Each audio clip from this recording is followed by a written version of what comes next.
We have a couple of questions, so I'm going to consolidate them and asking about with what tools are the ABM features available, and is there additional cost to those tools? Sophie, that's you.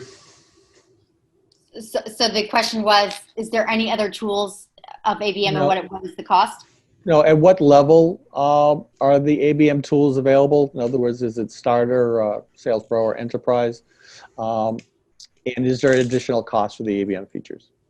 So let's start with the good news. The good news is there is no additional cost at all. It's all baked into the HubSpot cost. It's something that we really pride ourselves in, and that, you know, there's no add-ons that you ever really need.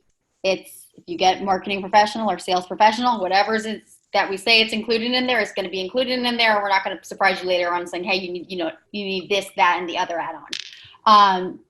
For ABM, it's available in marketing professional, sales professional, marketing enterprise, and sales enterprise. There were a few features I showed today that were only in enterprise, but happy to have a longer conversation to understand what your needs are, what your goals are, to identify does professional make sense, or maybe enterprise is the better way to go, to just make sure you have everything you need and won't ever need to upgrade it later on.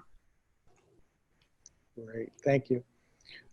We have one other question, it's kind of specific, and it asks about how do you use ABM without violating the active consent rules of GDPR?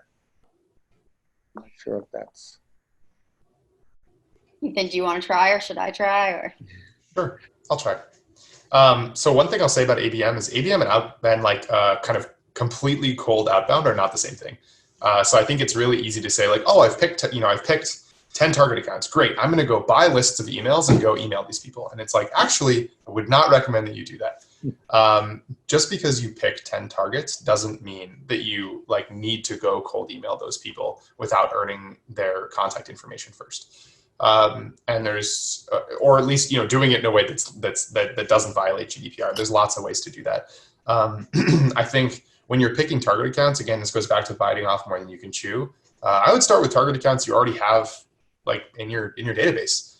Usually if you're doing inbound right, it's pretty rare that you don't have one company that's coming to your site that's engaging with your content that's not kind of target account level interesting.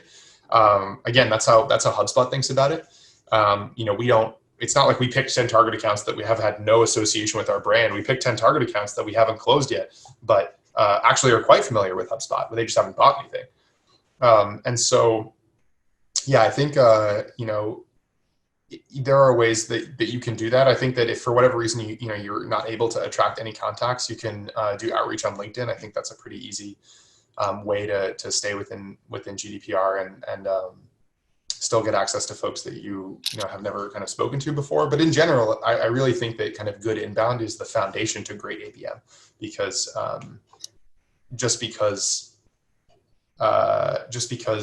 folks are target accounts doesn't mean that they somehow deserve less content or less kind of a different treatment than other folks necessarily.